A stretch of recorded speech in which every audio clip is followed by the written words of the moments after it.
Hello children, today I will teach you SST, the SST chapter number. I will start from July course.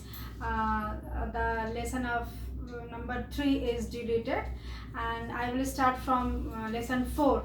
The lesson name is Democratic Republic of Congo, the land of dense forest. तो मैं जुलाई course से शुरुआत कर रही हूँ बच्चों। अभी तक तो आपने टेस्ट दे लिया, फर्स्ट पीटी टेस्ट आपने दे लिया जिसमें आपने 2 लेसन का टेस्ट दिया है, और अब जो है वो जुलाई कोर्स से मैं शुरू करूँगी। तीसरा लेसन जो है वो आपका डिलीट है, और चौथे लेसन जिसका कि नाम है डेमोक्रेटिक रिपब्लिक ऑफ कॉन्गो। तो now let us start this chapter. Tell me one thing before I start the chapter, children. What is the meaning of dense forest? Dense forest. Dense forest means घना जंगल. घना जंगल. तो democratic Republic of Congo जो है वो घने जंगल से घिरा हुआ है. एक और पढ़ाई आप का मैं शुरू करवाऊंगी, उसके पहले इसके बारे में कुछ मैं आपको बता दूं. डेमोक्रेटिक रिपब्लिक ऑफ कॉन्गो जो है वो पहले, जैसे हमारा भारत आज़ाद नहीं था 1947 के पहले, ये भी ये प्रतंत्र राज्य हुआ करता था, प्रतंत्र देश हुआ करता था. ये किसी पे डिपेंडेंट देश था. इसका पहले का नाम, जब ये इंडिपेंडेंट हुआ तो इसका नाम the democratic Republic of Congo पड़ा. जब इसका अर्लीस्ट नेम, जब ये किसी पे डिपेंडेंट था तो इसका नाम था Jair. ZAIRE. Zaire is the earliest name of Democratic Republic of Congo, and the Democratic Republic of Congo is the new name of the Zaire. Okay, let us start. To understand the influence of climate on the human and the vegetative life in different climatic zones, we need to cite examples of countries that lies in those zones. Children, there are 3 types of zone: torrid zone, temperate zone and frigid zone. तो ये 3 type की zone होती है. मैं आपको बता दूं कहाँ से किसका क्या ये रहता है. आप ये देख रहे हैं कि ये हमारा अर्थ है, और कैसे कैसे ये बटा हुआ है ये तो आप जानते हैं. इक्वेटर जो है वो डिवाइड करता है. तो ये देखिए, इक्वेटर तो है वो 0 डिग्री पे है. इक्वेटर जो है वो 0 डिग्री पे है, और 23.5 degree north and 23.5 degree south. ये जो है ये टोरिड जोन है.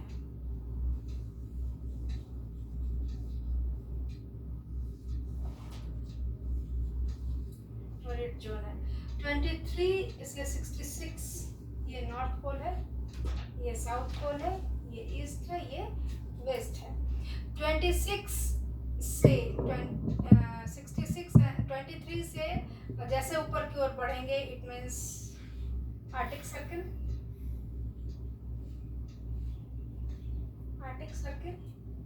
एंड इधर आ जाएंगे तो अंटार्कटिक.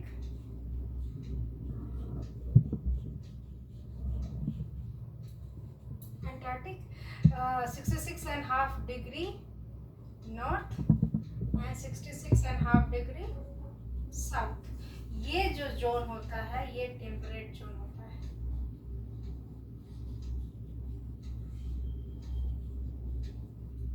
यहाँ से यहाँ ये भी टेम्परेट जोन होता है.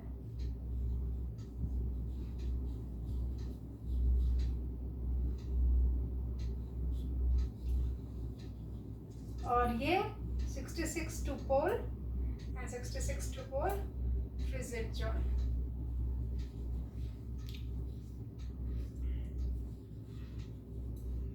और ये भी फ्रिजिड जोन आता है. तो टोरिड जोन जो है वो इक्वेटोरियल रीजन में आता है. यहाँ पे का जो एरिया होता है वो बहुत गर्म होता है. वो गर्म क्यों होता है वो मैं आज आपको बताती हूँ. टोरिड जोन का एरिया यानी इक्वेटोरियल रीजन जो कहलाता है, वहाँ पे सन जो है वो डायरेक्ट, सन का जो रेज है वो डायरेक्ट पड़ता है, जबकि टेम्परेट जोन में भी पड़ता है, लेकिन जितना इक्वेटोरियल रीजन में पड़ता है उसके मुकाबले टेम्परेट जोन में कम पड़ता है, और फ्रेजेड जोन में तो स्लाइटली सन का जो रेज है वो जाता है, इसलिए वहाँ सालों भर 9 मंथ तो एकदम बर्फ जमा होता है। टेम्परेट जोन में बहुत ज़्यादा, ना तो बहुत ज़्यादा गर्मी ना तो बहुत ज़्यादा ठंडा, या अगर गर्मी हो रही है तो फिर ठंडा भी होता है। लेकिन टोरिड जोन में जो इक्वेटोरियल रीजन में आता है, यहाँ बहुत ज़्यादा गर्मी पड़ती है। एटलीस्ट दिन तो यहाँ का बहुत ही गर्म, बहुत ज़्यादा गर्म होता है, जिस वजह से सन के डायरेक्ट रेज की वजह से यहाँ का जो जगह है वो डेजर्ट, ज़्यादातर आपको इक्वेटोरियल रीजन का जो जगह है वो डेजर्ट होता है, आपको ज़्यादा देखने को मिलता है। जितने भी डेजर्ट है वो इसी एरिया में आते हैं। क्यों? क्योंकि यहाँ सन रेज जो है वो डायरेक्ट पड़ता है।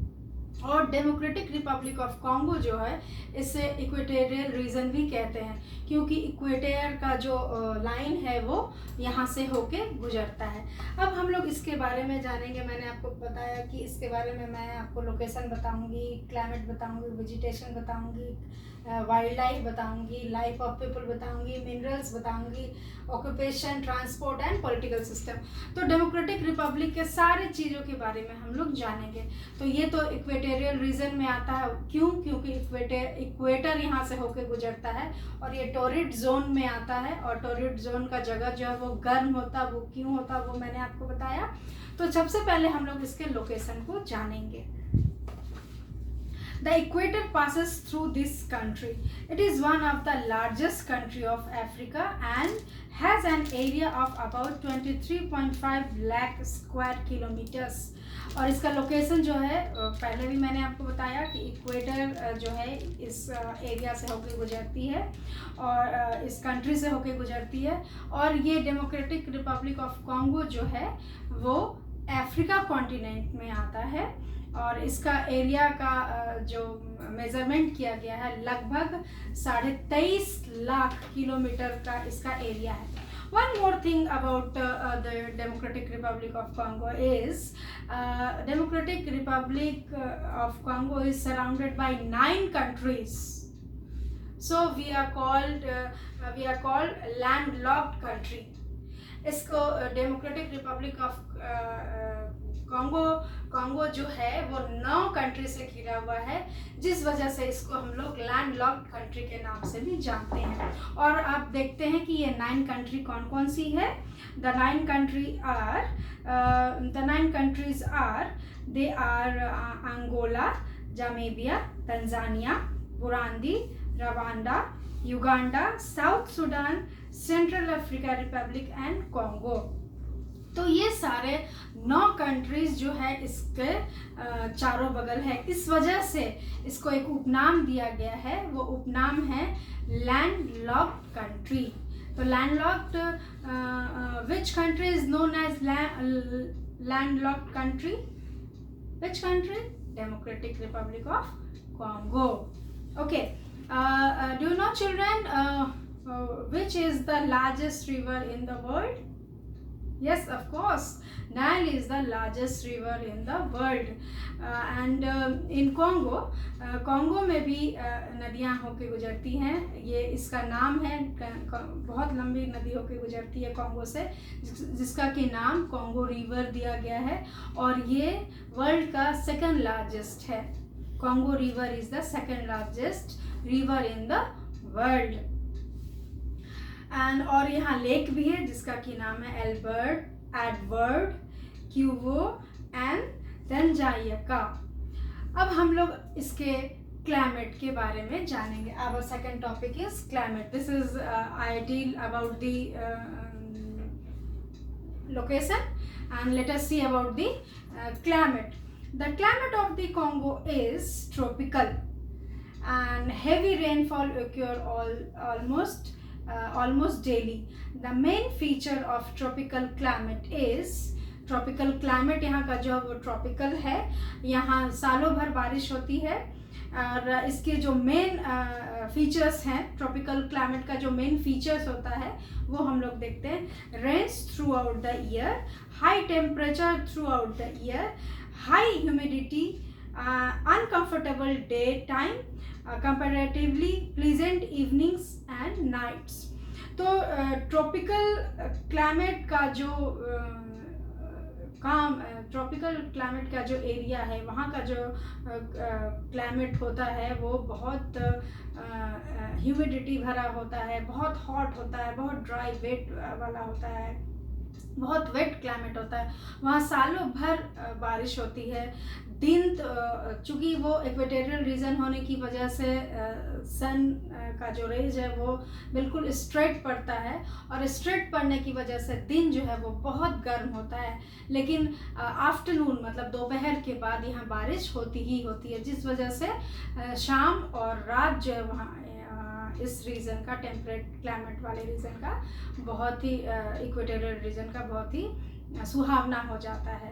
तो ये इसका जो डेमोक्रेटिक रिपब्लिक ऑफ कॉन्गो का जो क्लाइमेट है वहाँ सालों भर बारिश होती है, आफ्टरनून के बाद मतलब दोपहर के बाद होती है, लेकिन दिन जो है वो बहुत ही गर्म होता है।